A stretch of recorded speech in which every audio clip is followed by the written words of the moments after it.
సంతానం కావాలన్న మీ కలను నిజం చేసుకోండి. 49 అంటే సంతానం, 49 అంటే సంతోషం. వివరాలకు సంప్రదించండి. హాయ్ శ్రీ పద్మ గారు. హలో. నాకు డబ్బులు బాగా కావాలండి. దానికోసం నేను ఏం చేయాలి? కష్టపడాలి. అబ్బా అది వద్దండి, ఇంకేమైనా చెప్పండి. కష్టపడకుండా ఏది వస్తుందండి? అసలు కష్టపడకుండా ఏది వచ్చినా అది నిలవదు. అంతేనా కాదా చెప్పండి? కష్టపడకుండా ఏది వచ్చినా 2 రోజులే ఉంటుంది, ఆ తర్వాత వెళ్ళిపోతుంది. ఓవర్ నైట్ వచ్చింది, ఓవర్ నైటే వెళ్ళిపోతుంది. కష్టపడింది ఎప్పుడు ఉంటుంది. కానీ మీరు ఇక్కడ నన్ను ఒక డౌట్ అడగచ్చు. ఏంటి? మరి మీరు కష్టపడి అన్నప్పుడు మీరు ఎందుకు మరి వాస్తు సలహాలు తీసుకోమంటున్నారు, వాస్తు హెల్ప్ తీసుకోమంటున్నారు, స్పిరిచువల్గా ఎందుకు గైడ్ చేస్తున్నారు అని? కష్టపడకుండా ఇవన్నీ చేసేచ్చా మరి? కష్టపడకుండా దీపం కూడా పెట్టలేమండి, దానికి నూనె కూడా కొనలేము, అవునా? కాబట్టి కష్టపడాలి, మానవ ప్రయత్నం అనేటువంటిది చేయాలి. ఆ తర్వాత ఆ డబ్బులు చక్కగా నిలుస్తాయి. ఇది మన పూర్వీకులు చేశారు కాబట్టే మనము ఇలా తలెత్తుకుని గర్వంగా మన భారతదేశం ఉంది. కానీ ఇప్పుడు మనం ఏం చేస్తున్నాము అంటే రెడీమేడ్గా కావాలి మనకి. అవునవును. ఎప్పుడు మనకి ఈరోజు కష్టపడలేము, కానీ మనకి రిజల్ట్ కావాలి. అలాంటి పరిస్థితే ఎప్పుడు కూడా ప్రాబ్లమ్స్ని తీసుకొస్తుంది. అయితే ఇప్పుడు డబ్బులు కావాలని ప్రతి ఒక్కళ్ళకి ఉంటుంది. సరే, దాని గురించి కష్టపడుతున్నారు. ఎంత కష్టపడినా కూడా డబ్బులు రావట్లేదు. ఎక్కడ దోషం ఉంది? ఇది పాయింట్. ఇప్పుడు మనం కష్టపడ్డాం, మనం కష్టపడ్డాక కూడా మనకి డబ్బులు రావట్లేదు అన్నప్పుడు ఖచ్చితంగా మనం ఇప్పుడు ఒక శాస్త్రాన్ని హెల్ప్ తీసుకోవటంలో ఎలాంటి తప్పు లేదు. శాస్త్రాలు కానీ ఒక ఉపాయాలు కానీ ఉన్నవి అందుకే, పెద్దవాళ్ళు మనకి ఇచ్చింది అందుకే. అయితే ఇక్కడ మనం బాగా గుర్తుపెట్టుకోవాల్సిన విషయం ఏంటి, ముఖ్యంగా మీరు ఎప్పుడైతే డబ్బు పరంగా ఇబ్బందులు పడుతున్నారో మీరు చూసుకోవాల్సింది ఏంటి, మీ ఇంటి యొక్క అన్ని డైరెక్షన్స్ని చూసుకోవాలి. మనకి డబ్బు అనగానే ఫస్ట్ గుర్తుకొచ్చేది ఉత్తరం. ఉత్తరం డబ్బిస్తుంది, ఉత్తరం డబ్బిస్తుంది కాదనట్లేదు. ఉత్తరంతో పాటు మిగతా డైరెక్షన్స్ కూడా డబ్బుకి దోహదపడతాయి. శరీరంలో ఎన్నో అవయవాలు ఉన్నాయి, ఒక అవయవం ఇంకో అవయవానికి ఇంటర్ రిలేటెడ్ కాదు అని మనం అనలేము. అవును. కాబట్టి ఇది కూడా అంతే. ఎప్పుడైనా సరే మనం ఇంతకుముందు మనం కిచెన్లో నీట్నెస్ గురించి ఒక ఎపిసోడ్ చేసాము. అయితే దాంట్లో ఎలా మనం ఏమనుకున్నాము, ఇప్పుడు మీరు కిచెన్లో మన నీట్నెస్ అనేటువంటిది తగ్గినా, దానివల్ల లేదంటే ఆఖరికి వచ్చి పెట్టకూడని వస్తువులు పెట్టినా, కన్స్ట్రక్షన్స్లో ఏమైనా లోపాలు జరిగినా, ఇవన్నీ కూడా లిక్విడ్ క్యాష్ మీద ఎఫెక్ట్ ఇస్తుంది అని అనుకున్నాం. కాబట్టి ఏంటి, ఆగ్నేయం అనేటువంటిది లిక్విడ్ క్యాష్ని ఇస్తే మనకి ఆఖరికి వచ్చి పడమర అనేటువంటిది భాగంలో మనకేంటి చాలా వరకు ఆస్తులు, ఫిక్స్డ్ అసెట్స్ మీద కూడా మనకి దాని ఇంపాక్ట్ అనేటువంటిది పడుతుంది. ఇప్పుడు మనం ఏమనుకున్నాము లాస్ట్ ఎపిసోడ్స్లో, ఆగ్నేయంలో లిక్విడ్ క్యాష్ ఉంటుంది, మనకి ఎన్ని ఆస్తులు ఉన్నా చేతిలో చిల్లి గవ్వలేదు, ఈ రోజు గడవటం కష్టము అంటే అది వేస్ట్. ఆస్తులు ఉన్నా ఒకటే, లేకపోయినా ఒకటే. కాబట్టి మనం అది ఎలా జాగ్రత్తగా చూసుకున్నాం ఆ జోన్ని, ఈ జోన్ని కూడా అలాగే చూసుకోవాలి. ఓకే. పడమర కూడా అంతే జాగ్రత్తగా చూసుకోవాలంటే ఈ జోన్స్లో ఎలాంటి వాస్తు దోషాలైనా ఉన్నా కూడా దాని మీద ఎఫెక్ట్ వస్తుంది. అయితే ఇక్కడ ఏంటి, మనకి ఐశ్వర్యము అనగానే ఫస్ట్ మీకు గుర్తుకొచ్చేది ఏంటి, డబ్బు. కానీ ఐశ్వర్యము అనేటువంటిది చాలా అష్టైశ్వర్యాలు అన్నారు మన పెద్దవాళ్ళు. అది కేవలం ధనమే కాదు, ధనం కాకుండా ఆరోగ్యము మనకు ఐశ్వర్యమే, పిల్లలు మనకు ఐశ్వర్యమే, మన ధైర్యము, శక్తి సామర్థ్యాలు ఇవన్నీ కూడా మనకు అంతా ఐశ్వర్యమే, అష్టలక్ష్ములే ఉన్నాయి. కాబట్టి ఏంటి, ఈ ఐశ్వర్యము అన్ని విధాలుగా చూసుకోవాలి. మన దగ్గర డబ్బు ఉంది కానీ ఆరోగ్యం లేదు, మరి మనకు డబ్బులు ఉన్నా ఒకటే, లేకపోయినా ఆ డబ్బులన్నీ వెళ్ళిపోతాయి, హాస్పిటల్ పాలైపోతాయి. కాబట్టి ఏంటి, ఇక్కడ మనం ఉత్తరం నుంచి మనకి డబ్బు వస్తుంది, ఉత్తరం మళ్ళీ ఆరోగ్యాన్ని కూడా ఇస్తుంది. కాబట్టి ఈ నార్త్ జోన్ని కేవలం ఈ దృష్టితోనే కాకుండా ఆరోగ్యము అనేటువంటి దృష్టితో కూడా మనం చూసుకోవాలి. అయితే మనకి కొన్ని సార్లు ఏంటంటే అనుకున్న పనులు జరగవు, ఆపర్చునిటీస్ చేతి వరకు వచ్చి వెళ్ళిపోతూ ఉంటాయి. దీనికి ఏది కారణం అంటారు? ఎప్పుడైనా సరే చేతికి ఆపర్చునిటీస్ వస్తున్నాయని అంటే అగైన్ మనం ఉత్తరం చూసుకోవాలి. మనం ఉత్తరంలో కూడా ఏమన్నా ఉన్నాయని తూర్పు చూసుకోవాలి. తూర్పు అనేటువంటిది సత్సంబంధాలు, సామాజిక సత్సంబంధాలను ఇచ్చేటువంటి జోన్.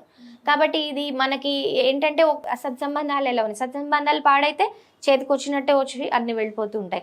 అలాగే నైరుతి చూసుకోవాలి, స్టెబిలిటీ. మనకి మనకు అర్త్ ఎలిమెంట్ అక్కడ ఏదైనా ప్రాబ్లంలో పడింది, అప్పుడు మనం ఏం చేస్తాము, మనకి ఆ స్టెబిలిటీ అనేటువంటిది ఎప్పుడైతే మనం కోల్పోతామో అన్ని చేతికి వచ్చినట్టే వస్తాయి, పోతూ ఉంటాయి. ఎందుకంటే మనకు ఆ పనిని పూర్తి చేయడానికి అంత ఓపిక ఉండదు, అంత తీరిక ఉండదు. కాబట్టి ఏంటంటే రకరకాల ఈ జోన్స్ మెయిన్గా ఇలా చేతికి వచ్చినట్టే వస్తున్నాయి, వెళ్ళిపోతున్నాయి అనుకునేటువంటి వాటిల్లో ముఖ్యంగా చూసుకోవాల్సిన జోన్స్ ఇవి. సో ఇప్పుడు ఒక ఇంట్లో ఉన్నాం, మనం ఏమేమి ఈజీగా కరెక్ట్ చేసుకోగలం మనీని అట్రాక్ట్ చేయడంలో అంటే ఏం చెప్తారు? ఇప్పుడు మీరు వాస్తు కన్సల్టెంట్ ని చూసుకుని లేదంటే మీరు వాస్తు అనుకూలంగా ఇల్లు అంతా చక్కగా కట్టుకున్నారు, ఫిజికల్ కన్స్ట్రక్షన్స్ లో ఎలాంటి ప్రాబ్లము లేదు. కానీ ఇంటర్నల్ ప్లేస్మెంట్స్ లో అంటే వస్తువులు పెట్టేటువంటి విషయాలకు వచ్చేసి మీరు ఏదైనా ప్రాబ్లం చేశారు, అప్పుడు ఏమవుతుంది, అక్కడ అగైన్ ఆర్థిక ఇబ్బందులు అనేటువంటివి వస్తాయి. ఉదాహరణకి కిచెన్లో మనం ఎక్కువ బ్లాక్ కలర్స్ వాడద్దు అన్నాం. పూర్వకాలం ఇళ్లలో అంతా బ్లాక్ కలర్సే ఉన్నాయి, కానీ బ్లాక్ కలర్స్ ఉన్నాయి మాకు ఏం ప్రాబ్లం లేదు ఈరోజు అంతా మేము బాగానే ఉన్నాము అని అంటారు. నిజంగా కనుక చూస్తే ఆ ప్రాబ్లం అనేటువంటిది కేవలం డబ్బు పరంగానే కాదు, ఇంకా చాలా రకాలైనటువంటి ఇబ్బందులు, డబ్బుతో కూడుకున్నటువంటి ఇబ్బందులు వాళ్ళు ఫేస్ చేసి ఉన్నారు. పిల్లల పెళ్ళిళ్ళు కావచ్చు, చదువులు కావచ్చు, వాళ్ళ ఆశల్ని కోరికల్ని చంపుకుని వాళ్ళ పిల్లల కోసం పెట్టిన పరిస్థితులు కూడా ఉన్నాయి. అంటే అది అందరూ చేస్తారు అని అంటే అందరూ ఎందుకు చేస్తారు, కొంతమంది చేస్తారు కొంతమంది చేయరు. వాళ్ళకి అనుకూలత ఉందనుకోండి, వాళ్ళు అలా ఉండాల్సిన అవసరం లేదు కదా, ఈ ఇంపాక్ట్ కూడా దానివల్ల పడుతుంది. కాబట్టి ఏంటంటే కలర్స్ ఎంపికలో కూడా మనం కొంత జాగ్రత్త వహించాలి. అమ్మమ్మలు తాతమ్మలు వాళ్ళందరూ ఏం చేసేవాళ్ళు, పోపుల డబ్బాల్లో చక్కగా డబ్బులు దాచుకునే వాళ్ళు, ఇంట్లో ఏదైనా అవసరం వచ్చినప్పుడు తీసి కాస్త ఇచ్చేవాళ్ళు, అది చాలా మంచిది. అంటే ఎప్పుడు కూడా కొంచెం క్యాష్ అనేటువంటిది ఆగ్నేయంలో ఎప్పుడు పెట్టుకోవాలి. సో అలాగే ఉత్తరం మనం ఏంటి బీరువాలు పెడుతున్నాం, ఇప్పుడు నైరుతిలో బీరువా పెట్టండి అని అంటున్నారు. నైరుతిలో బీరువా పెట్టండి, ఉత్తరం వైపు తలుపు తీర్చు దాన్ని ఓపెన్ అవ్వాలి అని అంటున్నారు. అసలు వాస్తవానికి ఆలోచించండి, నైరుతిలో బీరువా పెట్టింది అయితే ఉత్తరంలో ఎందుకు ఓపెన్ అవుతుంది?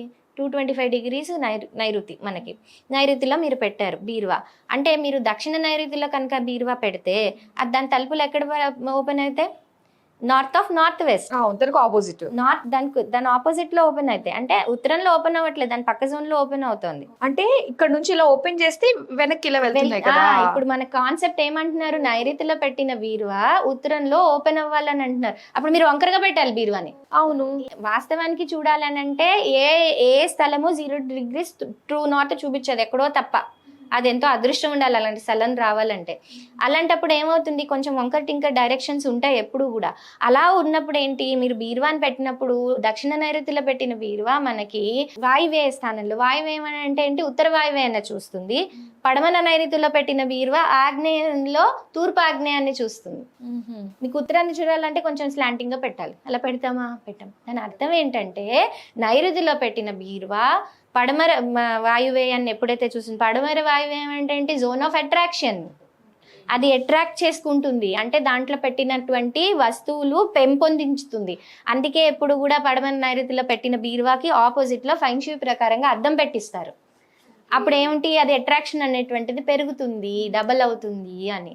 అలాగే పడమర నైరుతిలో కనుక మనం బీరువా పెట్టినప్పుడు ఆగ్నేయం అంటే తూర్పు ఆగ్నేయాన్ని చూసినప్పుడు ఏంటి, లిక్విడ్ క్యాష్, చేతిలో ఉండేటువంటి డబ్బు పెరుగుతుంది, సేవింగ్స్ రూపంలో పెరుగుతుంది. కాబట్టి కాన్సెప్ట్ అదనమాట. అంతేగాని బీరువాని మనం నైరుతిలో పెట్టేసాము, దాని తలుపులు ఉత్తరానికి ఓపెన్ అంటే తలుపులు ఉత్తరానికి ఎందుకు ఓపెన్ అవుతాయి, అది కాదు కాన్సెప్ట్ దాన్ని. ఇక్కడ ఏంటి, ఇంకొకటి ఏంటి, ఇది ఒక కాన్సెప్ట్. అయితే ఈ కాన్సెప్ట్ని గుర్తుపెట్టుకుని మనం ఏం చేసాం, ఉత్తరాన్ని నెగ్లెక్ట్ చేసేస్తున్నాం. కాబట్టి ఉత్తరంలో ఎప్పుడు కూడా మనకి కరెక్ట్ ట్రూ నార్త్లో ఎప్పుడు కూడా ఒక బౌల్ తీసుకుని, బౌల్లో మొత్తం ఒక గాజు బౌల్ కానీ ఏదైనా కూడా తీసుకోవచ్చు, దాన్ని తీసుకుని దాంట్లో కాయిన్స్ వేయండి, చిల్లర నాణాలు ఉంటాయి కదా, చక్కగా కాయిన్స్ వేసి ఆ కాయిన్స్ అది ఎప్పుడు కూడా అలా కాయిన్ ఉంచండి, ఎప్పుడు కూడా ఆ కాయిన్స్ అక్కడ పెట్టాలి, దుమ్ము ధూళి ఇవన్నీ లేకుండా ఊరికినే అలా కాయిన్స్ ఉంచండి కొన్ని. అది షో పీస్గా కూడా మీరు పెట్టుకోవచ్చు.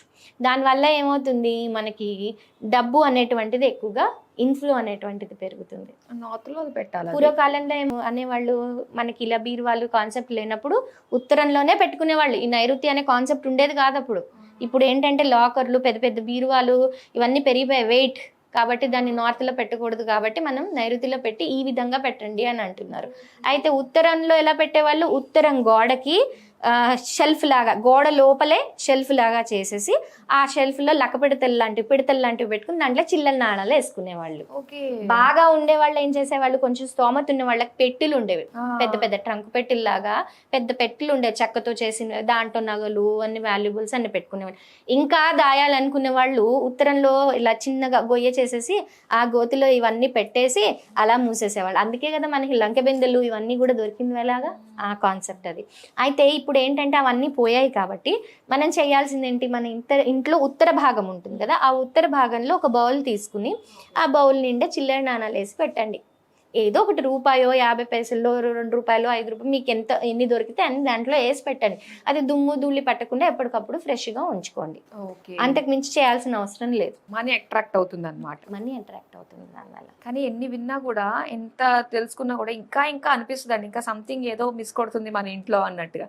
సో మన వీడియోస్ లో అయితే మాక్సిమం మనం అన్ని రకాలుగా చేస్తున్నాం. ప్రతి ఒక్క మనిషికి ఉండే కామన్ డౌట్ ని కూడా మనం కవర్ చేద్దామండి ఫ్యూచర్ వీడియోస్ లో. తప్పకుండా. సో ఇప్పటి వరకు అయితే చాలా చక్కగా మాకు తెలియజేసినందుకు థ్యాంక్ యూ సో మచ్.